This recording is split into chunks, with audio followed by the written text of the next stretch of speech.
Warning, this podcast contains spoilers for Season 4, Episode 4 of Succession on HBO, aka Max, plus Season 2, Episode 4 of Yellowjackets on the beleaguered Showtime Network.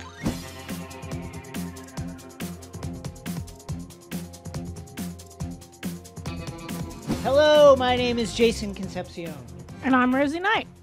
And welcome to X-Ray Vision, the Crooked Media Podcast, where we dive deep into your favorite shows, movies, comics, and pop culture.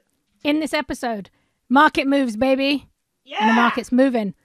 Ding, ding, ding, ding, ding. Sell, sell, sell. Buy, buy, buy. Kendall the killer is back. It's all going down. Succession, Season 4, Episode 4. In the airlock.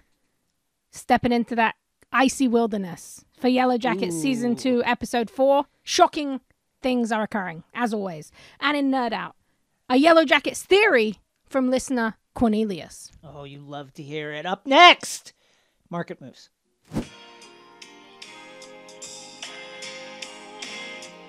And so we've come to the end of the low.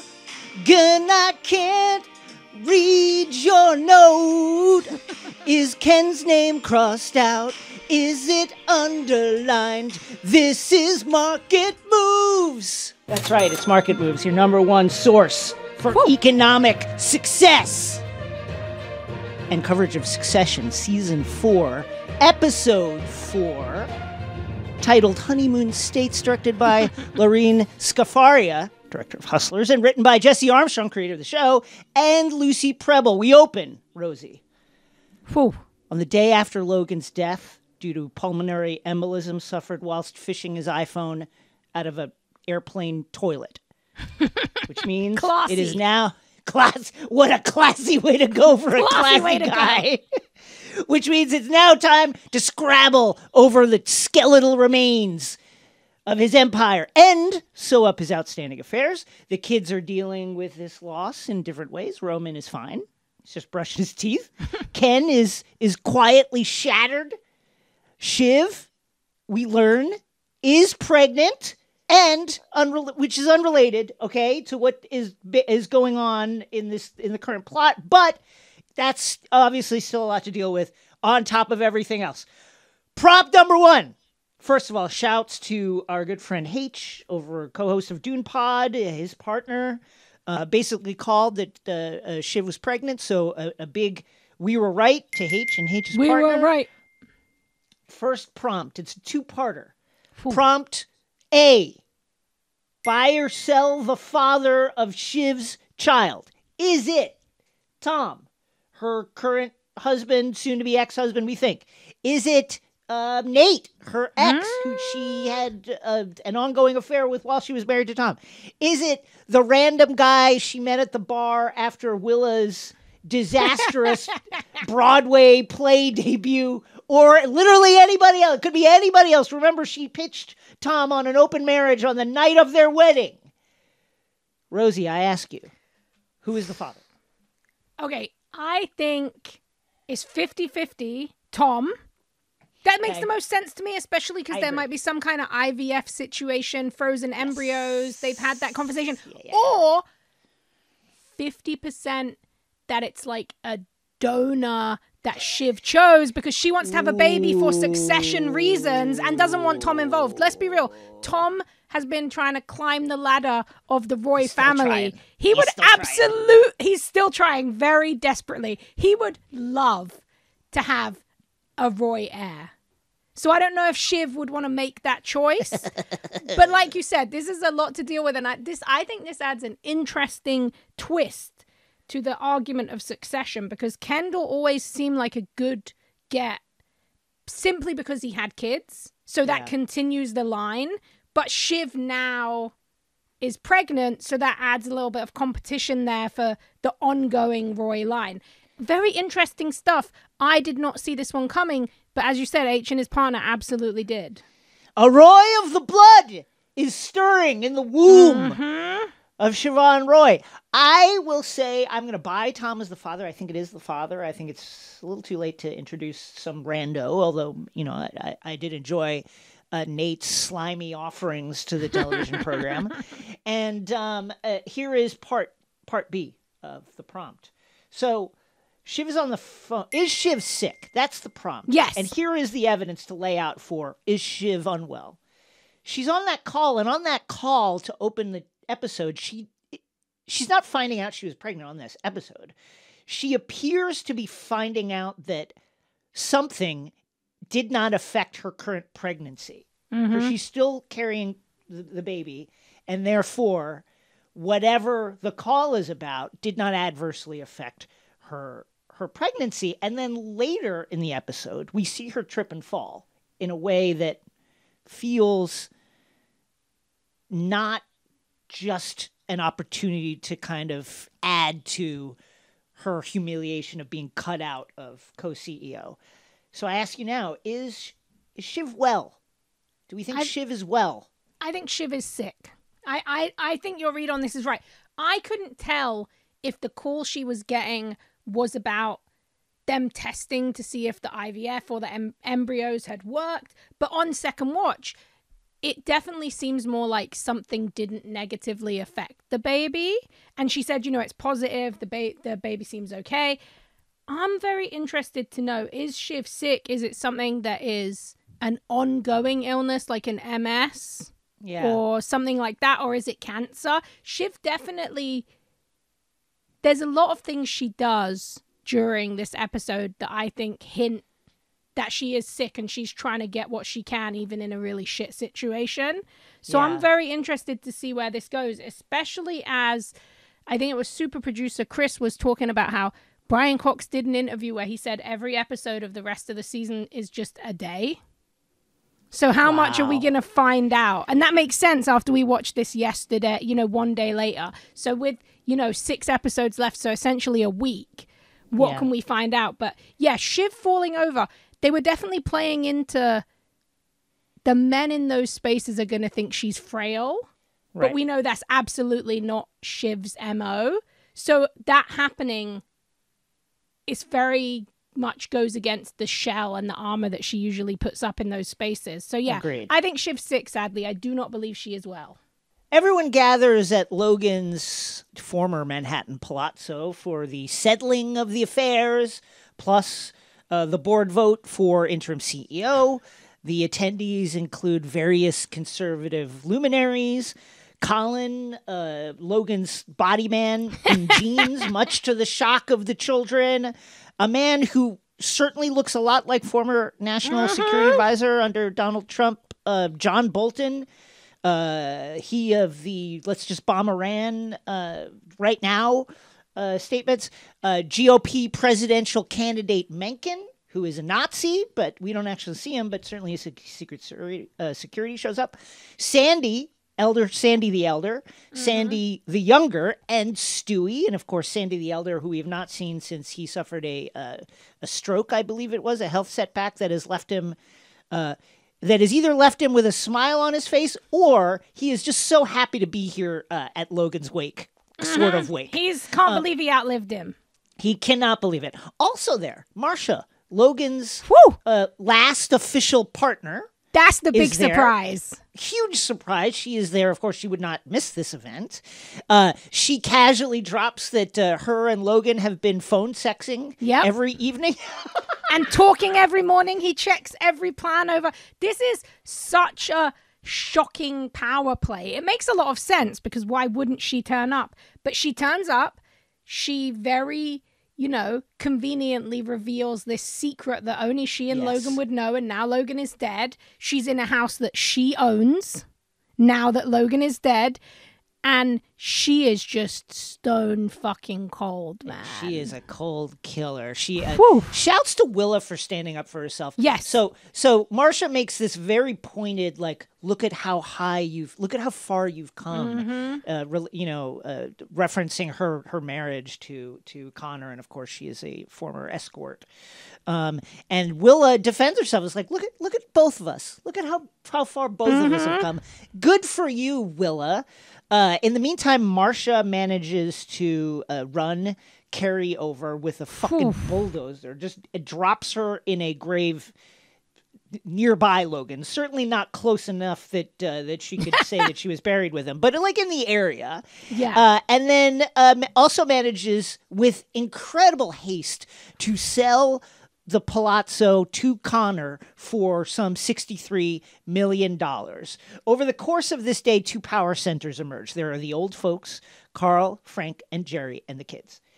The music has essentially stopped on this game of musical chairs, and everyone without a seat is various levels of fucked. That includes Tom. That includes Greg. That certainly includes Carrie, who is chased out of the building through the back door, like weeping with stuff falling out of her bag, saying, Logan was going to make arrangements for me. Will somebody please check on it? And she is just fucked. Also basically telling Roman, like, we were going to get married. Yeah. Like, this was going to happen. I need to find the proof. I need you. Roman... such a complex character, but in that scene has so much heart and empathy for Kerry. He's the one who wild. He really is. He's a terrible human being, as they all are. They all are. But he is the one who he can't. When he sees someone like in genuine distress, it affects him. He doesn't like confrontation or conflict in it, and it really bothers him. He wants to see that everyone's kind of like okay, and it's a really interesting side to Roman. So Tom then pitches. He's going everywhere like a car dealer. I mean, he's to like, every single person trying to sell himself. He needs a safe space, and so he pitches the old folks on himself as interim CEO. It doesn't go that well. Greg is out there kissing every butt cheek possible in order to find a safe place for him to be. And then meanwhile, of course, the Gojo deal is hanging over everything, and Luke Maxson appears to be kind of steamed at the kids after they left him on dial, basically, while they kind of figured out it was a power move, but then they went on to say, oh, it wasn't a power move. That was the stupidest and probably most impactful decision this episode of many stupid and impactful decisions. Instead of just letting Roman pick up the phone. Yeah.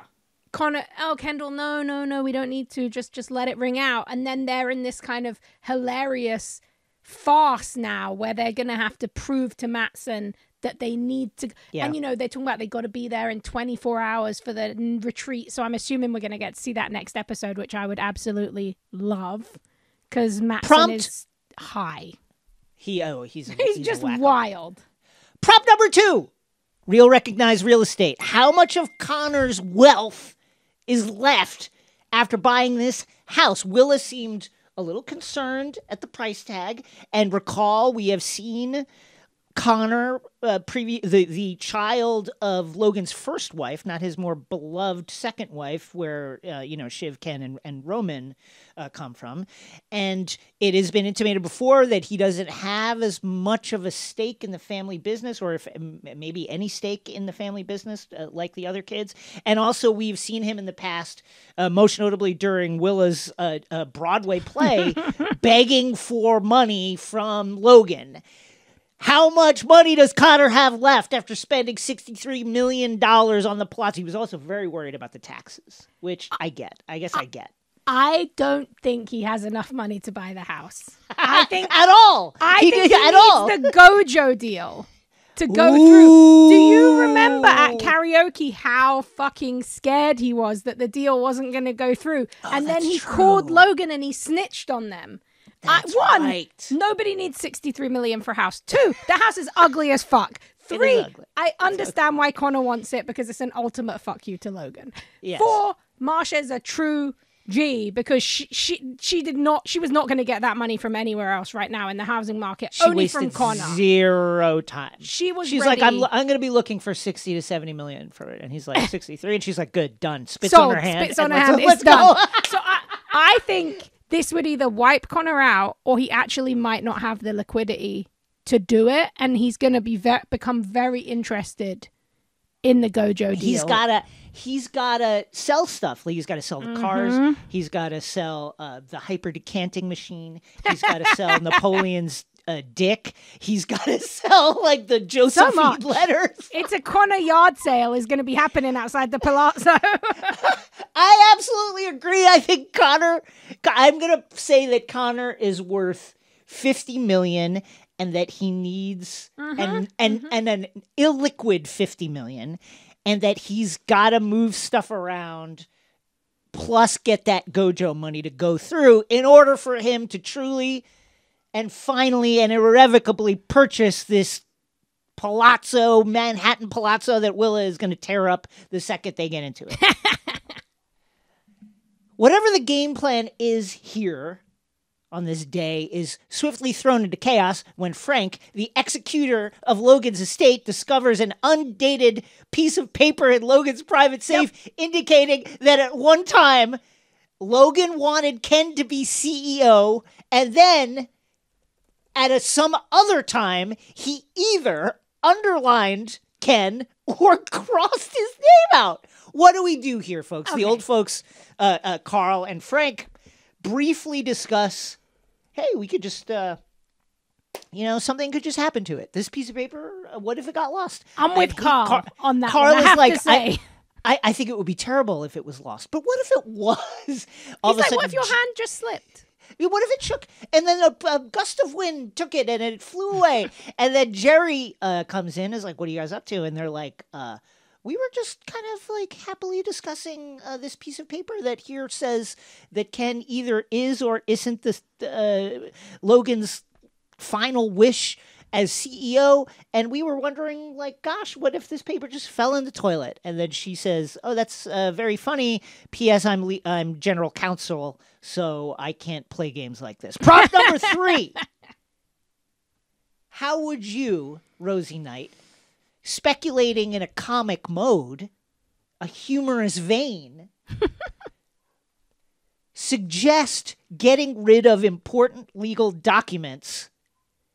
How would you do it in a funny way? Pitch me on, let's get rid of these papers that are very, very important and germane to the conversation that are ongoing and relate to very, very strongly relate to Ken's interest in something. And how do we get rid of these papers? You pitch me on it. We got to get rid of them. I would love to have seen. I'm with Carl on this one. I have to say, this is just a hot mess. I think you just ignore it. We don't need this. I would have loved. Carl is already, he's flipped over at Tom. He's at the end of his tether. His chill nature is leaving. He's always had a good, cool front, but it's going. He wants his fucking golden parachute and he's ready. He needs his money because he's buying a Greek island with his brother-in-law and he needs that money. This is relatable troubles. So what I would have loved to see, him just rip it in half and just start eating it. Him and Frank just eat it. How funny would that have been? How good? So, Rosie, it's you and me, and we're standing there, and we've got the paper. What would you say to me? You want me to get rid of the paper. You certainly don't want to do it yourself. You want me to make the decision to eat the paper. How would you tell me to do it? I think I would actually I'd take a little bit of a corner to see if you were feeling like it. I'd tear a little bit off and eat it and, like, give you the eyebrows, like the wiggle eyebrows, like, what about this? And then, it's all about the money. I just say, look, if this paper doesn't exist, we're in a much better state. And I think this is the biggest argument that they failed on here. Is like, these kids are fucking idiots. Like, Tom says it. Tom is the only one who's real. You don't want them involved. Yeah. The paper is gone. In my opinion, I'm on Carl's side. I'm all for getting rid of the paper. It's time. The kids are idiots. What would you do? Here's me pitching. I would also, the thing is, if you get rid of it, you can never speak of it again. Yeah. And it has to be gone, forever gone. And it's a risk. Of course, it's a risk. Legally, you'd be exposed. Like, the lawsuits stemming from this would be it would cripple you. I don't care how rich you are. Mm-hmm. And certainly Frank and Carl are not cut from the same cloth, despite the fact that Carl is buying an island. He's co-buying an island. It's not just cut from the name. Yeah, cut from the same wealth cloth as the kids. So I would heavily lean towards getting rid of it, but I wouldn't want to get rid of it myself. And if you were holding the paper as the executor of Logan's will, here is how I would pitch it. I'd say, Rosie, that's a very interesting piece of paper. Let's look at it over here by the window in the light. Oh gosh, it's a windy day. What if your hands just suddenly got weak? The wind is blowing so strongly up here on the 7th or 8th or 10th or whatever floor of this gigantic mansion on the Upper East Side. We all know how the canyons of New York create these wind tunnels. What if you just let go of it?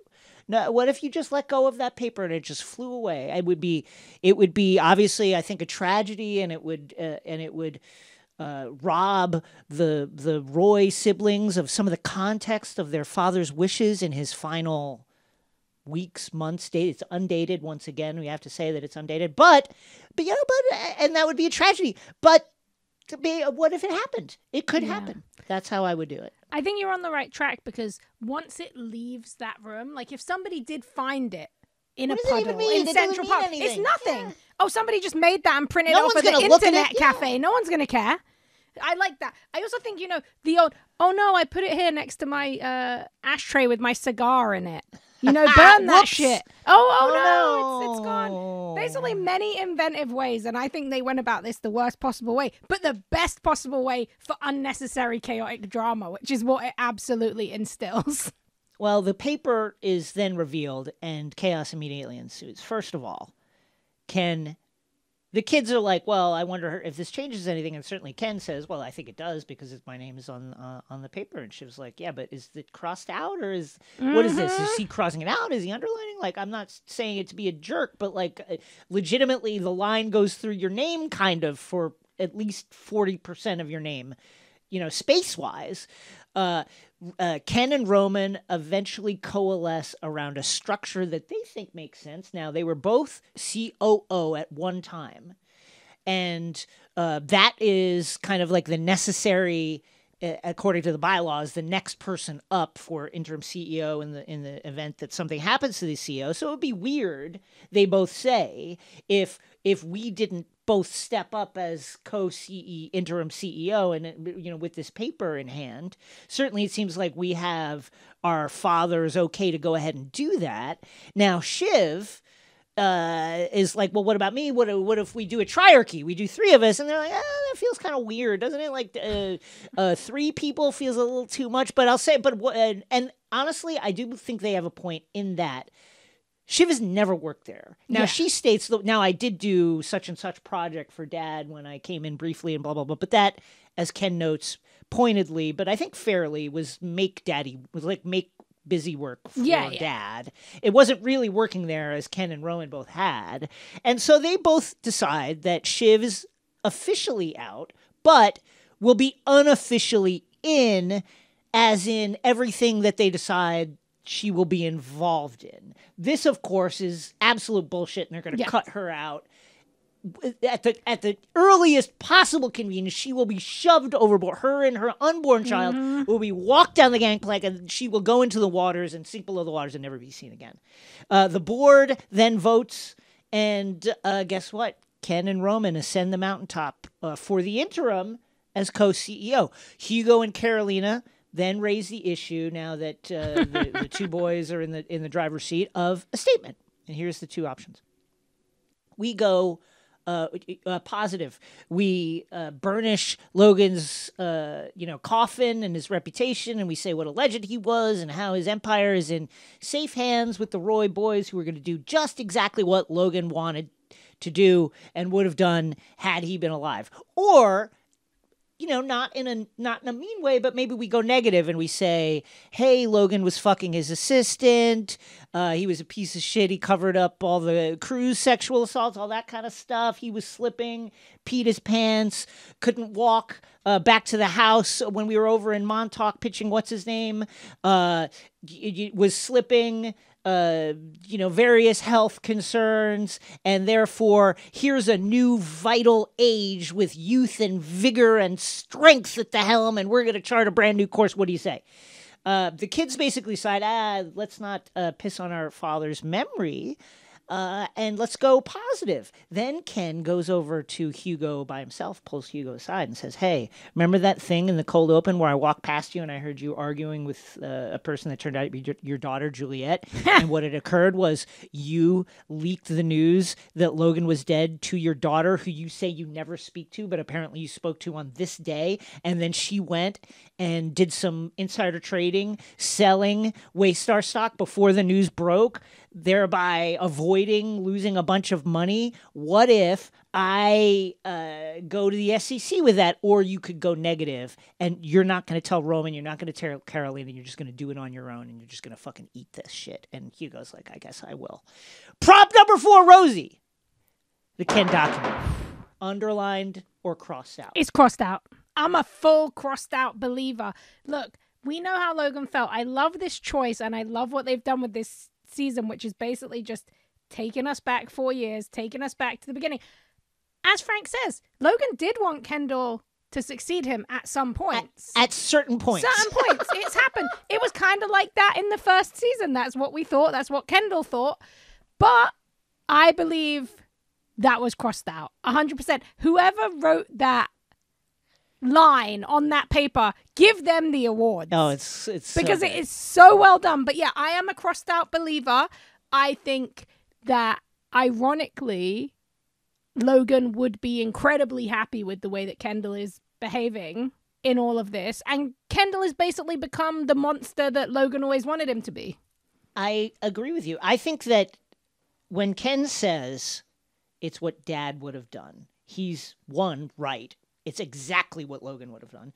And two, he's also, separating himself from the actual decision in a way that allows him to kind of like soothe his own guilt over this really shitty thing that he's in. Well, Dad would have done it, therefore it's okay, because who can blame me, because my dad would have done the same thing. And he is right. But again, I think that he probably feels significantly guilty about this. And I think you're absolutely right. And I think Ken, on a certain level, despite his bluster,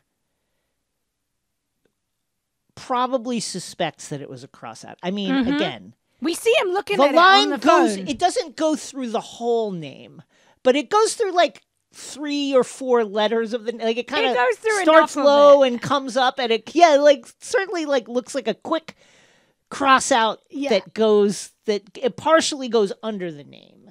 Now, that's why when you're really going to cross it out, you really just scribble and just go for it. And if you're going to underline it, you start lower. So this doesn't happen. But listen, I think we've seen this. We know enough about Logan to know that though he was a very tough guy, though he was a very, he was a dictator. And when he made a decision, he was going to double down, triple down, quadruple down on the decision. He also, very strangely, he changed his mind a lot, and particularly about CEO. He did want Ken to run it for a period of time, although he didn't think Ken was necessarily tough enough and put Ken through the ringer. He wanted Roman to run it, and said that for a while, and put Roman through his paces, and even put him on the early rungs of the ladder to run it. He told Shiv flat out, I want it to be you. It's you. I want you to run it, to the point that Shiv said, is this real? Is this real? Because, that's Logan's way. He dangles something. He pulls it away.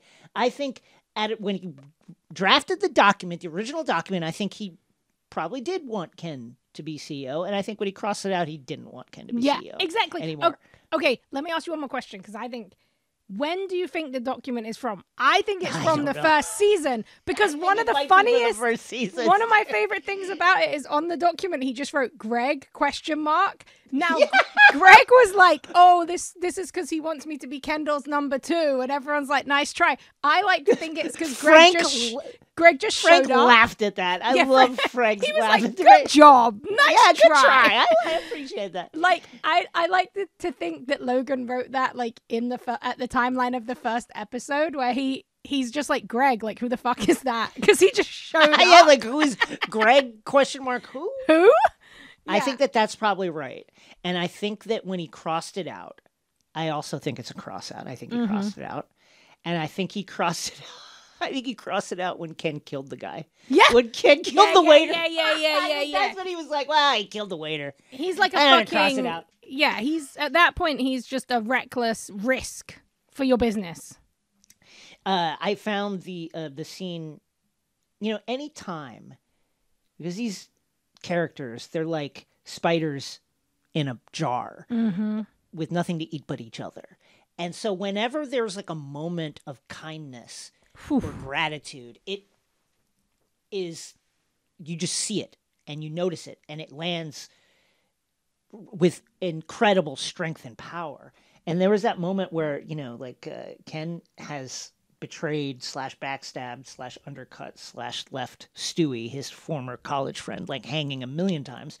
Now, formally recall, Stewie was going to back Ken for a hostile takeover, the infamous bear hug, to take over the company, and they were going to seize power from Logan.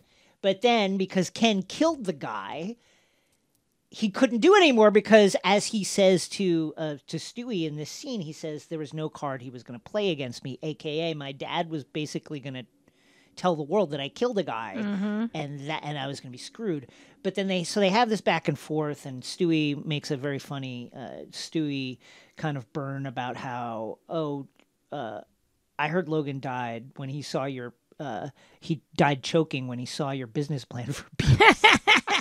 But then they embrace, and it's like, you know, you could tell that Ken really needed it. That was such a strong moment. Yeah, they've been doing a great job of that this season. There's also the moment that really stood out to me this episode, which is like extra heartbreaking because of what goes on to happen once the paper is found.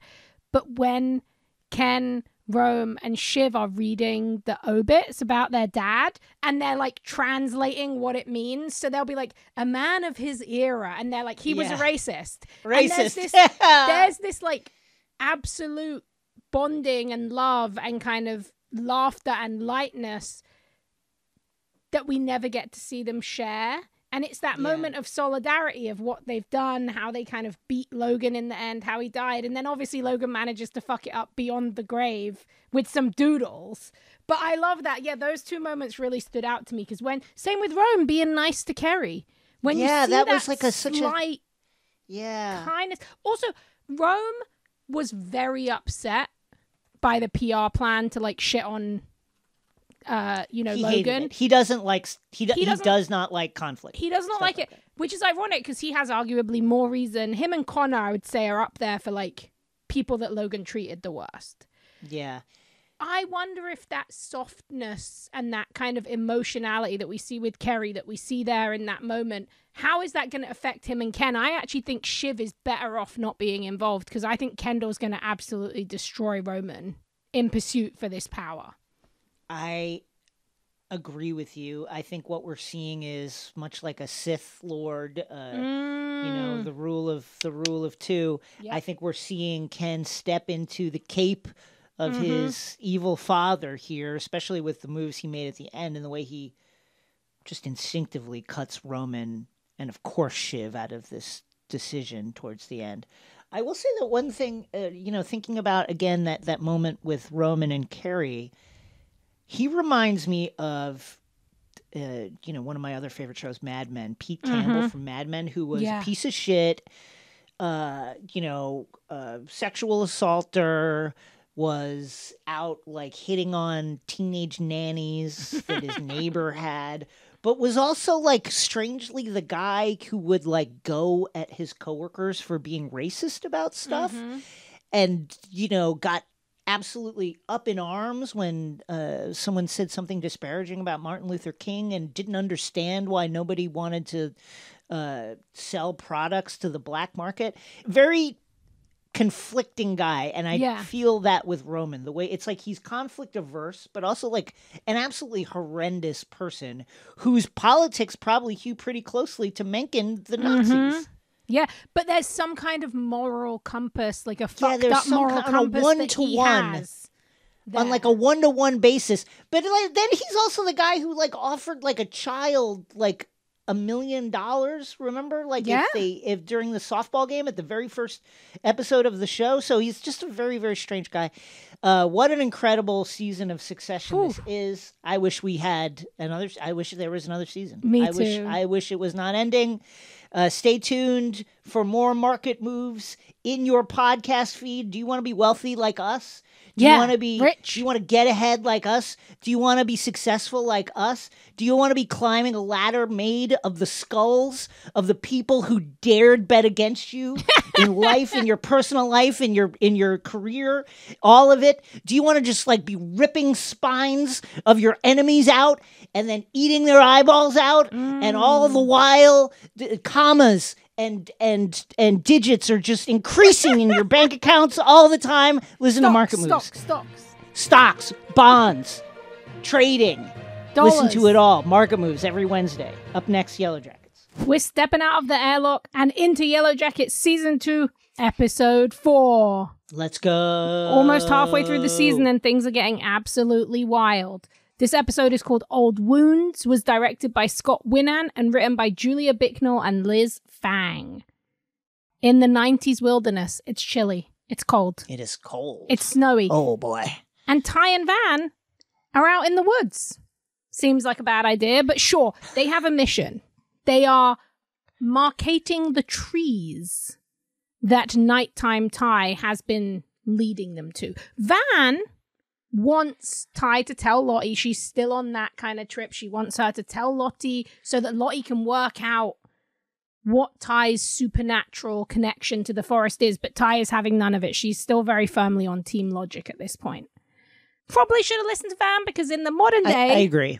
We see that Ty is watching Nighttime Ty go through her things. She's in a strange kind of pseudo comatose state where she can't stop Nighttime Ty, but she's seeing her, and then boom, she wakes up.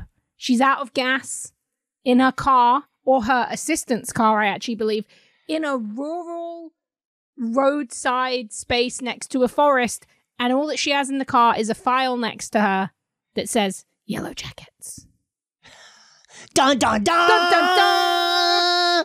Things still not going well for Ty, basically. Get help, babe. I seek help expeditiously. I beg you. You cannot go another half day like this. You're losing time every 2 or 3 hours. Yeah. This is not tenable. It's not good. Literally, you cannot keep doing this. The only time I've ever seen this happen to someone on a fictional TV show was Hannibal, and Hannibal Lecter was literally manipulating Will Graham to make this happen to him. So the fact this is happening without Hannibal Lecter doing it, it's going badly for you. Also going badly, Shauna and Jeff. They're arguing because, you know, as we know, Callie told the cops that her mum was having an affair with Adam. They don't know it was Callie yet, but we do. And Jeff's not happy about it. Nat is having a rather good time at the wellness camp. It's strange. She wants to find out Lottie's secrets and discover what's happening with Travis, what she did to him. But she is bonding with Lisa, who was the young girl that we met, who was This is a nice captor. little pairing. I'm a fan. There is a true kindness here, and Lisa has a lot of empathy for Natalie. So they're going on a little trip today. Lots of road tripping going on this episode.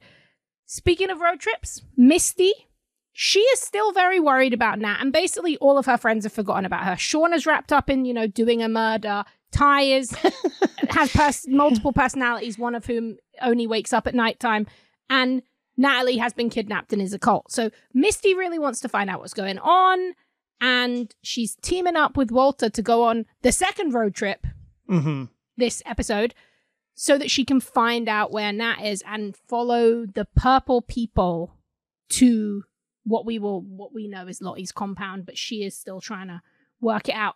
Misty's calling everyone up. Her sociopathic tendencies are coming out. She's calling everyone. She's leaving them voice notes. But Walter, who is forever positive, is like, well, it's pretty rare to have a friend who relentlessly has your back. He loves it. They're lucky. He loves this. He loves her. Then he's like, why don't we put on some music? And all he has is musicals. And Misty freaks out. She's like, fuck you. You are a stalker. You love the Yellowjackets. I'm your favorite. I'm flattered. But why are you doing this? I have no time for this. I'm out. And he's like, no, I just love musicals. I actually don't care about Yellowjackets or the Crash. I think that there's something going on, obviously.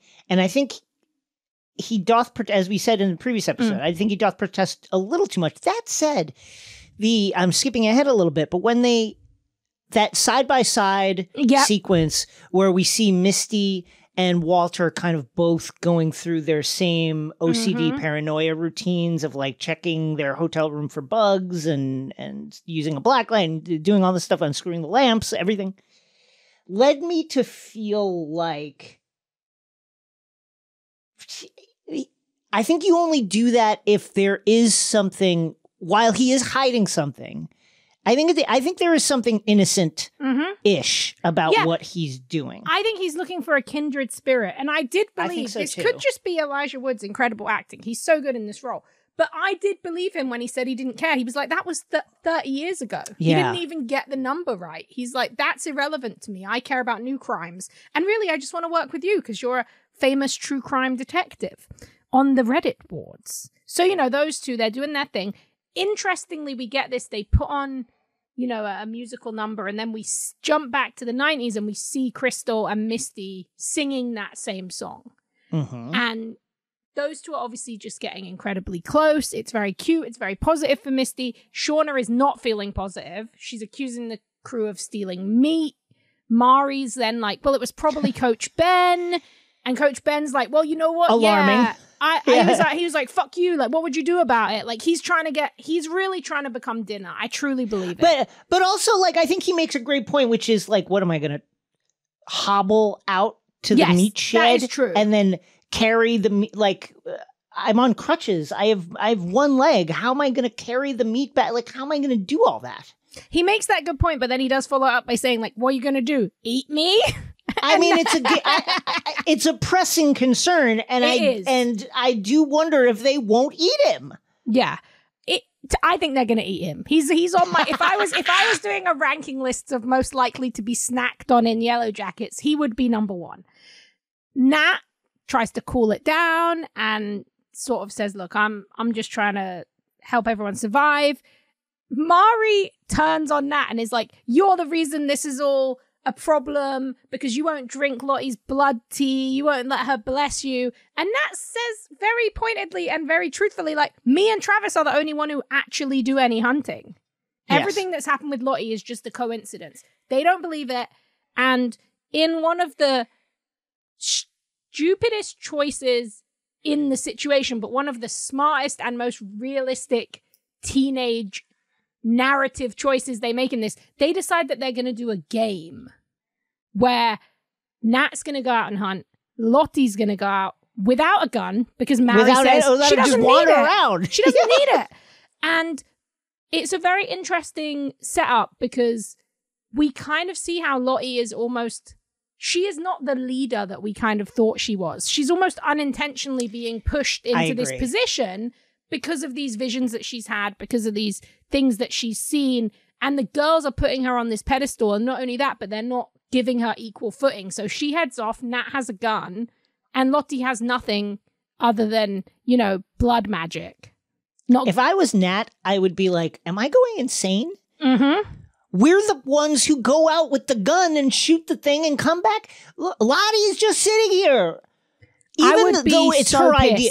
I would be so mad. I'd be like, you guys are fucking insane. You do it then. You go get blessed. Why don't you have Lottie bless you, and then you go out and find some meat then? She makes if you think it's so easy, it's all about Lottie. She's like, look, you all just sitting here on your asses all day doing nothing, and me and Travis are out there hunting. Like, it's ridiculous. I will say, very interesting, because we kind of see Nat's logical team gaining a little bit of ground as the episode goes on, and it feels like, oh, maybe they're getting back to reality, and then we get this kind of bonkers final 5 minutes that totally turns things upside down. So Natalie and her new friend Lisa are off on another road trip. They're heading off to sell some honey that the cult makes. Remember from those bloody beehives where Lottie thought that all her bees were murdered? Ugh. And we heard a spooky voice that said, "He wants blood" in French. Very scary stuff. No blood in this honey, but they're going off to sell it. But it's very interesting because Natalie, the rebel that she is, she really wants to help Lisa, and she's trying to scope out whether or not there is something dodgy going on here. Lisa claims there's not rules and you can do whatever you want. But when Lisa goes with other members of the wellness community, she's not allowed to see her family. Sounds like a cult to me. So Nat's like... And it sounds very explicitly like a cult. It's explicitly like a cult. So Nat says, we're going to see your mum. They go see the mum. And Lisa claims it's because she wants to see her fish, who's called the 14th Gilly, and he's very cute. But there's clearly some underlying issues here and Natalie can't help but get a little bit involved. Yeah, Meanwhile, the mom sucks quite a bit. Sucks. And the I mom think sucks. They do a really great twist. Because when you go there, she seems to be supportive. But as the conversation goes on, she starts doing some really explicitly horrible things, especially for people who have mental health issues. While Lottie told Nat and Lisa, well, I can't come with you. I've got to go to the bank. She's actually at the psychiatrist asking to up her meds because she doesn't want to have the visions, which I think is very telling. Yes. It proves that whatever is going on with her wellness community, at least as far as we know, and as she seems to know, unless she has a nighttime Lottie type situation going on, the visions are not involved in the cult. She doesn't want them. She wants them to go away, and she's willing to up her meds to do so. Her normal psychiatrist is not there. I think if you want to play into the, is there a bigger cult situation going on that other people are controlling, you could make a lot of argument for this. But I like her new doctor. Her new doctor has an idea. She says, what about if you just stop trying to repress these visions? Yes. And actually ask what they might be telling you. Yes. This is actual therapy. She's like, yes. Maybe the fact that you've been institutionalized since you were a kid, since this really traumatic thing happened with you and they've drugged you to stop you thinking about this, maybe you should have a conversation about what the visions are and what's going on before we up your dosage. And Lottie's like, but what could they tell me? They're not real. And I think that's a really interesting moment.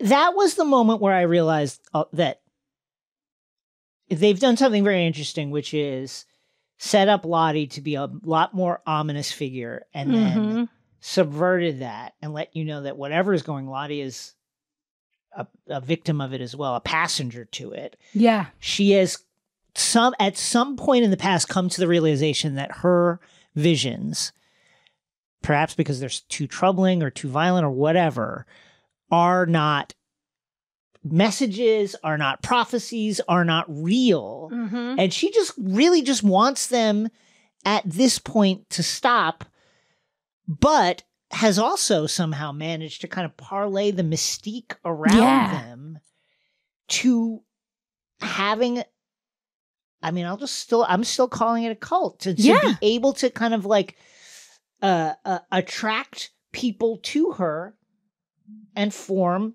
this cult-like organization. And you're right. She definitely is using the notoriety of what happened. I mean, she has bees. They make honey. Yeah. People, the fact that Natalie knows her. We haven't had anyone who's explicitly asked Nat about their past, but the fact that Nat knows her makes her notorious in the group. Like, there's almost a celebrity to it. And I doubt that there's anyone there who doesn't know what Lottie went through. So I think that's a really good read. It's like, she's someone who's been in a shit situation, who's kind of parlayed it into stability and success and wealth, but is it at the cost of other people in this kind of dangerous cult setup?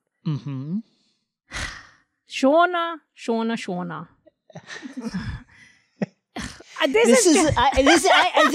This moment is, listen, I'm all for telling the truth. I'm all for telling your family members what's going on with you and letting them in and letting them into your anxieties.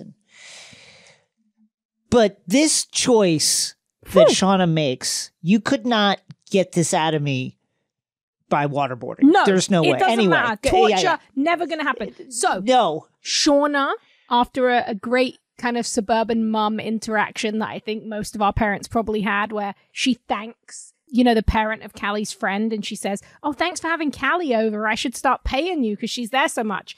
And the friend's mum says, oh, no, Callie hasn't been there. And it all starts to click into place. Callie's lying to Shauna. Shauna decides she's going to investigate Callie's room. Callie is truly her mum's daughter because she just left Adam's burn license in her dresser, not hidden, not worried about it. And in a truly extreme Shauna moment that I loved, because I really did not, bless Melanie Linsky, I did not know which route she was going to go here. Shauna just picks up her daughter, drives her into a fucking cornfield like she's going to do a mob hit on her. But then, as you alluded to, confesses everything and tells... confesses flat-out murder to her daughter, who is actively speaking to the police right now. Like, literally, she is dating and texting a cop who is still pretending not to be a cop, which I think probably makes most of this inadmissible, but there's probably some kind of blurry lines there. But also, Callie is the worst. If you're a cop, you have to tell me. That's the rule. If you're a cop, you have to tell me. Why didn't Callie ask him? We know the rule. But, like, Callie, at what point has she ever proven to you that she is loyal, has solidarity, or any sense of smarts? Like, what made you do this? I'll tell you what made her do this. It is that thing that we talked about in a previous episode, which is that Shauna, the driving force of her personality is that she wants to destroy her life. I absolutely thought of you when I watched this. She doesn't like what her life is. She's bored by it. She finds it unexciting. She wants something else. She wants something more dangerous. And she will actively work against her own interest to destroy her life bit by bit. And so here she's doing it again. Yeah, it's the new blow up my life. It's just like another risk to take. So I've already committed a murder and I've covered it up. And then I went and destroyed evidence, kind of, not really. Badly. And also while I was there destroying evidence, I had sex with my husband there, leaving certainly more trace evidence that any medical examiner could find. And now, because that's not enough risk to fully destroy my life, because now my husband and I are kind of getting along now, what I need to do now is confess to my daughter, who is actively in a relationship with a cop, that I killed a guy that they're looking for, that they're trying to solve his murder. Shauna, don't do it. It makes sense in a demented way, but it's also like so crazy. Yeah, also like it shows how disconnected Shauna is from reality at this point, because she just tries to play it off so casual. And Callie is just freaking, so I told her. I did it. And Callie's like, what the fuck? You murdered someone. And Shauna's like, well, yeah. And she's like, I knew Dad didn't have anything to do with this. And she's like, well, your dad was the blackmailer, so he's kind of the reason this happened. And as Jeff will rightfully point out later, you just made your daughter a murder accomplice. So good job. Yeah, it's just terrible. Suburban psychopaths, those two. So speaking of people with sociopathic tendencies, Misty and Walter make it via some useful info from a diner worker who tells them that the cult do not tip well. Boo hiss to that cult, because they have a lot of money. They have a lot of money. She tells them, well, they sell honey at a farmer's market. You can head over there. And in what I like to call a very Game of Thrones moment, they go to the farmer's market and you're like, wow, she's going to find Natalie. But obviously, Natalie and Lisa never made it. And you're sort of like, oh no, why would that happen? Sorry to Misty. She's very upset. In the wilderness, things are going badly. Mari is hearing her Lady Macbeth dripping. Lottie decides that the only way she can find some meat is to commit blood magic, cutting open her hand. Nat actually finds that giant white moose in a lake. Is it the moose from last episode that was maybe not real, is real, was a ghost of this moose? Yeah, something Unclear. Like that. There's a big stag. And Lottie ends up becoming completely disoriented, stumbles across, and this is a big shock. The Lost fans out there were surely screaming when this occurred. Oh, it was felt like they have cheeky. To know that they have to know that they're referencing. Yeah, I think they're cheeky. I think they're trying to troll people. Like a lot of people in our Discord, like in a friendly way. A lot of people in our Discord had seen this on the What's Coming Next, and they kind of felt like it was going to be that Lost moment. So she finds Laura Lee's plane, the plane that we saw get destroyed in season 1 that exploded over the lake. It is not destroyed, and inside is a teddy bear. And not only that, but under the teddy bear's seat is a tunnel that leads into the ground. And that tunnel leads to an elevator, and Lottie comes out of the elevator into a 90s mall where her teammates are eating in a food court, and a cover of the No Return theme song is playing eerily. Weird vibes. I mean, more and more I'm thinking this is some sort of multiverse thing crossed with a Final Destination thing. Certainly Lottie's final scene in the present, I agree, makes me feel like they stole from death or something like that, and now everything that's happening is because they owe some kind of cosmic debt to something. I think that we get a lot of hints this time that either there's some kind of multiversal situation or some kind of timey-wimey... It's more like a big ball of wibbly-wobbly, timey-wimey stuff. Two universes, string theory existing at the same time. The kids in the 90s and the adults now are all living in the same time but separated by like a veil. It's all very interesting. And another unique discovery, I will say, this is a good classic horror trope here. Van maps out all the creepy symbol trees that Ty has been visiting late at night. And shock horror, if you connect them, they make the creepy cult symbol. I love it. It's so good. It's so pleasing. It's so enjoyable. It's so silly. And Ty makes a very good point. You know, this is something that's been used in history, in horror, in, you know, Alan Moore's From Hell. They have something along these lines. Yes. And Ty makes a good point. You could just connect them in any shape. Right. It doesn't have to be that way. It doesn't have to be that shape. I guess, and Van's argument is, well, this is the order you found them. So there's some kind of order there, but I'm on Ty's side with this. I am. Van says, look, if I'm right, and these trees mean something, there will be another tree in this specific location, and we'll be able to find it. It will have the symbol, and that will prove that this is something rather than nothing. Back in the present day, Nat, in a moment, this endeared me to her so much. Nat has had enough of Lisa's shitty mum. Lisa's shitty mum crosses the line, and basically, Lisa has a history of suicidal ideation, and her mum starts describing very viscerally a way that Lisa could kill herself. It's like one of the worst things you can do, and it's really fucked up thing to do. Really, extremely truly fucked up and dangerous. And Nat just totally freaks out, yells at Lisa's mum, gets Lisa out of the house, and very sweet moment, and classic weird Juliette Lewis Nat energy here, steals Lisa's goldfish, the 14th gilly, by just putting it in her mouth, in a mouthful of water, and then spits it out into a water cup and is like, here you go. And their bond here is kind of cemented. This is now a two-way friendship. This is Nat showing Lisa that she cares about her too. And then we get to, and this was, you mentioned this moment already. It's one of my favorite moments in the series. It's so well done. It's so fun. It leans so much into what's great about Misty. We get this great side-by-side montage of Misty and Walter, you know, booking themselves into this B&B. Walter wants them to share a room. Misty says no. And then we basically see that they're two peas in a pod. Yes. They don't know it. They're separated by a wall, but we see them. They both look for listening devices all over the room. They put the remote control in a little plastic Ziploc bag that they carry with them. Everything they are kindred spirits. And they can almost sense it as they go to bed. They sort of can't really get comfortable because they can almost feel this closeness between them. It's very sweet, and I truly am rooting for this weirdo couple. Misty deserves some love. She's always been single. It's time. Maybe Walter is the guy. We'll see. In the Mystery Mall, Lottie is freaking out.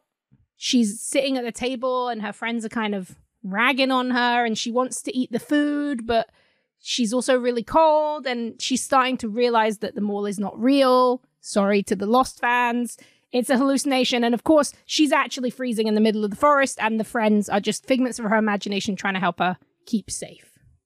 And it seems like Lottie may finally have lost her hold on the group because Nat has enlisted the rest of the survivors to go and get the frozen moose out of the lake. But, and I will say this, I knew this was going to happen. They did not cut a big enough hole for that moose. Yeah, I mean, a moose, I'm watching this and what does a moose weigh?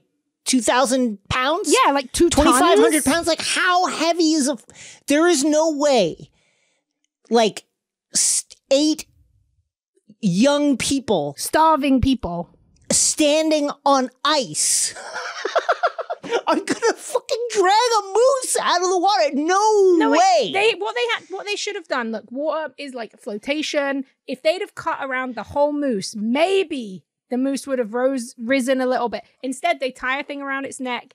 They try and pull it out of this tiny hole. Lo and behold, sorry to those survivors, the moose is gone. Floats down into the depths. Was the moose even real? This still kind of... I think it was real. I think it was too many of them saw it. I think it was real. Here's what I say you do. You tie the rope around the moose's neck. You tie the other end to a tree. Now you cut the hole. That's okay. Smart.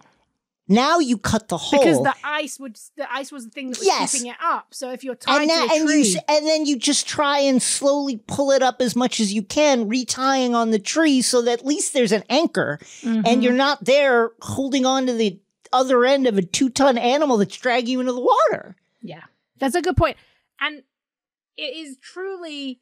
This is one of those moments where you just know it's like a game changer moment, because if they'd have actually got that moose, as Nat points out, there was probably enough meat to keep them going till spring. Yes. Now they don't have that. We know what meat they're going to turn to more than likely. Yes. And it's just bad times. Shauna, she's continuing the Jason trademarked blowing up her life by telling Jeff that she told Callie about Adam. But the best thing is, she doesn't even think just it's a radical bad thing. honesty. Dude, she's just like, I think we're all going to be fine. And he's like, what do you mean all of us? She's like, what do you mean all of us? And she's like, well, I told Callie that we, you know, I killed Adam and we covered it up. And he's like, what the fuck is wrong with you? He's like, as parents, we're meant to just like not fuck up our kids. We're supposed to throw ourselves in the way of danger. And Shauna, you're right, radical honesty. She's like, I'm sick of lying to everyone. I'm lying to every single person in my day-to-day life. I don't want to lie to my daughter. Well, what about the cops? Everybody but the cops. Like, radical honesty for everybody except the police. And hilariously, I don't know if she's playing a game. I don't know if she's endeared by the fact that her mum kind of alluded to the horrors of the forest and how much it affected her. But Callie shows up. And Jeff's like, oh, aren't you going to your friend's house tonight? And she was like, oh, well, I actually haven't. She's being honest. She's like, I haven't been staying at my friend's house. I've been going to the park. I'm surely better places to go. But going to the park and hanging out with a boy. And I'm not going to do that anymore. So, like, how can I help you? And suddenly they're playing Happy Families. Because these three are the most fucked up people in the show. I truly believe that. Like, the way they can just be in denial. They are just insane. On it. And they are playing Happy Families. Good for them. As we mentioned, you know, the moose in the wilderness did not come to fruition in the way that Natalie had hoped. She sort of ended up freezing in the water. She's in their very luxurious spa. It's a tin bath. And I guess they're heating water from the snow on the fire. It seems like it would take them a long time to fill that up. I have had to fill up a bath with boiling water. But, you know, they did it. They committed. And everyone is feeling down. But also I feel like a little bit grounded. It seems like Team Logic has a little bit more argument on its side now. There really was meat. Natalie almost caught it. Where is Lottie? Doesn't have anything. Mari and Akila come back, and they have Lottie. Lottie doesn't have any food. Lottie does have hypothermia. And Nat is like, you know what? Get into this tub, and we're going to bond. We're going to kind of fake shit talk each other. And while we didn't get any meat, at least we are now kind of on better terms, and things seem to be going okay.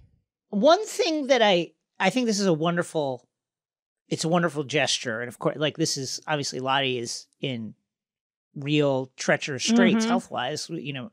But when Natalie said this is my fault, I completely disagree. I disagree. No, it's fucking not. It is not. It's everybody else who is suggesting that Lottie is somehow actually like actively getting everybody food when she doesn't ever leave. Yep. And it's not necessarily Lottie's fault, but she also could have stood up and been like, hey, let's big hand for Nat, who is going out there in the cold every day to go get us fucking food. Yeah, she could have also just said something along the lines of like, you know what?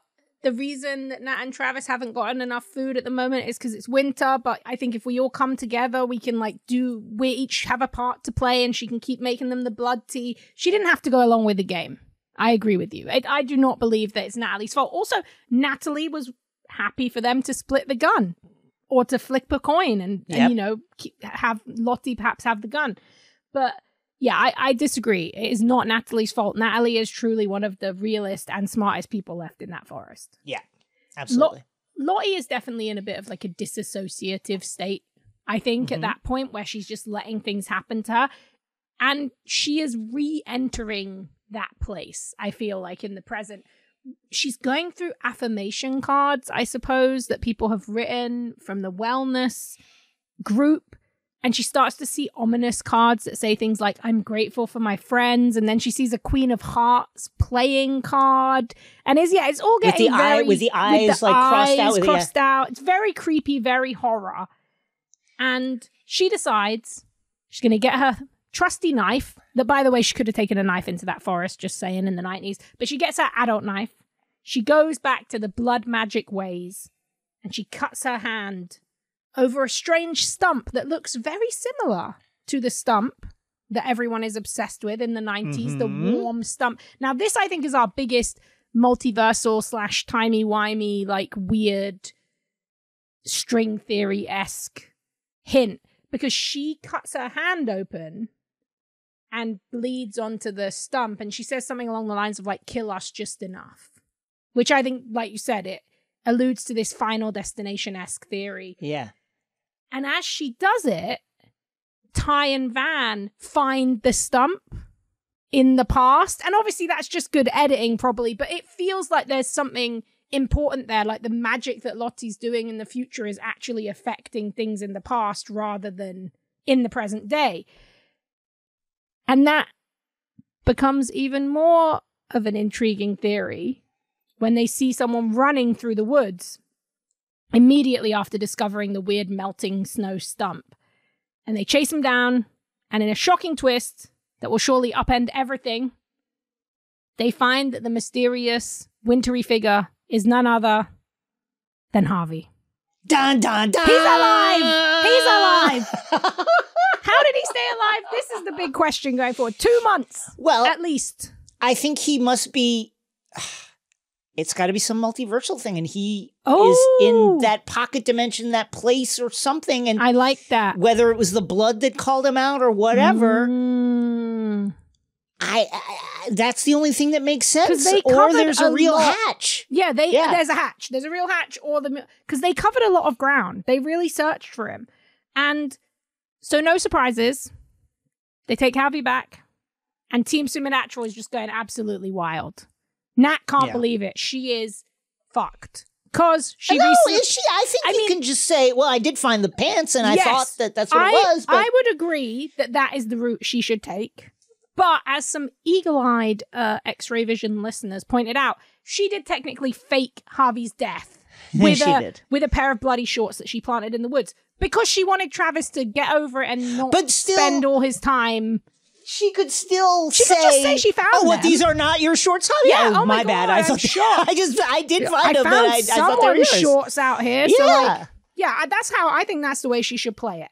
Not looking good for her, but Lottie, obviously, she is also now fucked because Mari and everyone else starts going, oh, Lottie was right. She said Harvey was alive. It's happening. She did say that. And Van... She cannot keep her excitement under wraps anymore. She promised Ty that the two of them would kind of keep Ty's connection and sleepwalking to themselves, but she bursts out and she says, well, Lottie knew he was alive, but Ty knew where to find him.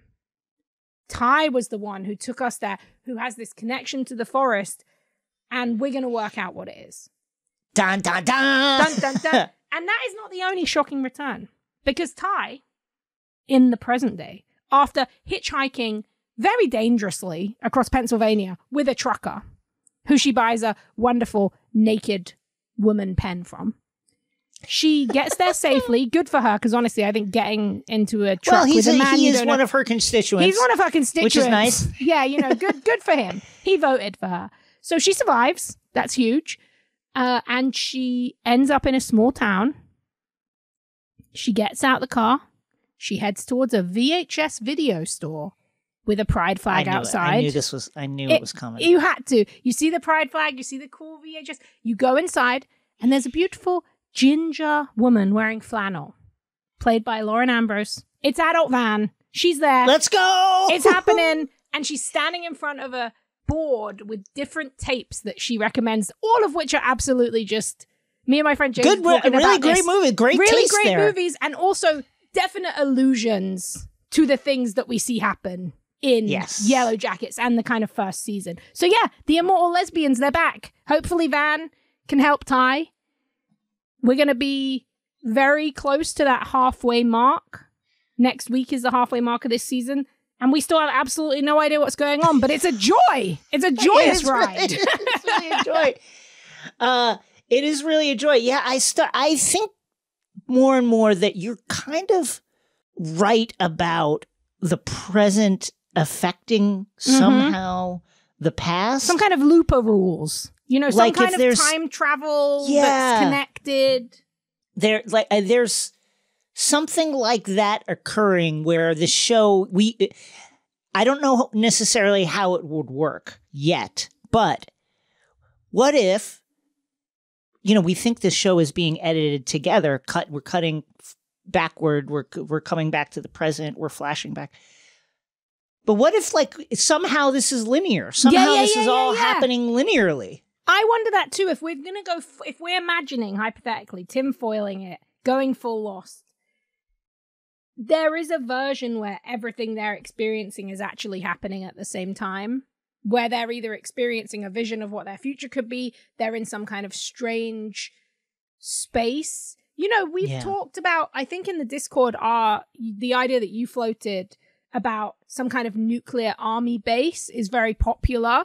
There could always be some kind of Hellmouth element to that, or something Stranger Things, you know, where you have a creature or a space where timelines blur. It's going to be very interesting. I'm still just blown away by how intriguing they've kept the mystery. Yeah. But also, how long can you keep it going? It's how long? question. I do think that this back half of the season is, you know, to use Lost again as a kind of model. They made it, now those were different television watching times, right? They were different. We were just a different TV watching culture at the time. But they got to think about as far as you could go without any kind of concrete, here's what's going on. And I do think the back half of this season, we're going to have to start to really understand what's going on. Or else. Even if it's a red herring, the only way to avoid that, the only way to kind of avoid that is shit gets way crazier. Yeah. And I think that that's also a possibility, is that shit just gets way crazy. But I think now with Lauren Ambrose here, Adult Van here, it feels like there's some momentum now to start letting us in on what the fuck is happening. And we have basically our core cast now existing as both adults and young people for the first time. So how that all comes together is going to be really exciting to see. Yes, I can't wait. Up next, Nerd Out. In today's Nerd Out, where you tell us what you love and why, or a theory that you're excited to share, Cornelius shares a very eerie, and I think very likely, Yellowjackets theory. Wow, this is crazy. Hey, Rosie. Hey, Jason. Long time. First time. I had a thought. What if Shauna's wilderness baby daddy isn't Jeff? Dun, dun, dun. But the creepy wilderness spirit / man with no eyes / dead hunter guy.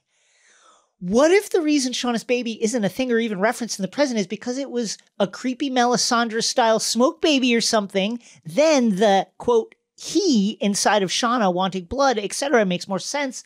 Love you guys. Have a great day. There might be something to this. I think so. I think we're getting to the point now where the baby and the fate of the baby is going to be a huge touch point for whatever goes forward. And I think if we're talking about strange, spiritual, ghostly situations that we are now seeing alluded to as if they are really happening rather than just visions, I would absolutely see this as a theory. And I think I like the specific idea of the kind of Melisandre smoke baby. I think that kind of horror trope of like, oh, the baby is disfigured or the baby is, you know, something wrong with it. It can become quite ableist or like weird. And this show's very thoughtful. Sure. So I think the smoke baby, scary kind of notion of the baby almost not existing and only being able to exist in the forest, because Shauna really only knew she was pregnant in the forest when she missed her period when everyone else is synced up. So I think there's something very interesting here, especially because I think the two most likely scenarios are something like this, or they eat the baby. And are they really going to eat the baby? That's like the big question. I'm just going to leave you with this theory that feels too hacky and obvious, but is it? Jacob's Ladder. What if they're dead? I think it's very likely. I think it's very likely purgatory, lost. I still think that they might be trying to do that ultimate impossible to do trope. I think it's likely. In the breakdown of the credits that I did at IGN that we spoke about here, when you pause it, there is one scene, one flash of the plane completely burnt out with Van all burnt up on the plane. And I don't think that's crazy. For those of you who haven't seen it, who want to watch a really freaky psychological horror movie, Jacob's Ladder. Nice. Thanks, Cornelius. If you have theories or passions you want to share, hit us up at xray@crooked.com. Instructions are in the show notes. Well, that's it for us. Rosie, what have you to plug? Plug. I'm covering Yellowjackets at IGN if you want to read all these kind of theories and thoughts that we have here, but in an even deeper textual way. You can find me, Rosie Marks, at Instagram and Letterboxd. I think I should hopefully have something very exciting to announce soon. Fingers crossed. And yeah, here. Twice a week. Good times. I am plugging Primo on Amazon Freebie / Amazon Prime. It's currently available to add to your watch list. Here's what you do. You go to your Amazon Prime or you go to your Freebie app. You search Primo Shea, Shea. You see the show. It shows a family sitting on an orange couch. You hit the plus symbol to add it to your watch list. You log on May 19th and watch. Catch the next episode of X-Ray Vision Friday, April 21st for the season finale of the wonderful Mandalorian television program with our good friend Jason Mantzoukas. Woo! That's going to be super fun. Important programming note, X-Ray Vision will be taking off next week.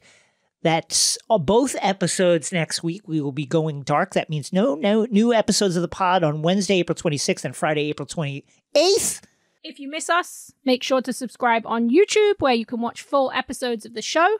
Plus, follow us at XRVPod on Twitter for all the cool updates, retweets, and fun news. And check out our Discord to meet and hang with tons of amazing fans. That thing is just popping off at all times with the wildest theories, the funnest chat, and really things is. Even outside of what we talk about, sports, Survivor. There's a channel for everyone. Crafts, art, everything. You'll love it. 5-star ratings, 5-star reviews. We need them. You got to give them to us. Here is one from MJ. It makes me happy. X-Ray Vision will always get 5 stars from me. Your podcast is insightful, informative, fun, and funny. I love everything that Jason and Rosie do. Twice a week, I look forward to hearing your show. Your show makes me happy. Thank you so much, I'm so MJ. glad. We're delighted that we could do that for you. See you next time, folks. Bye.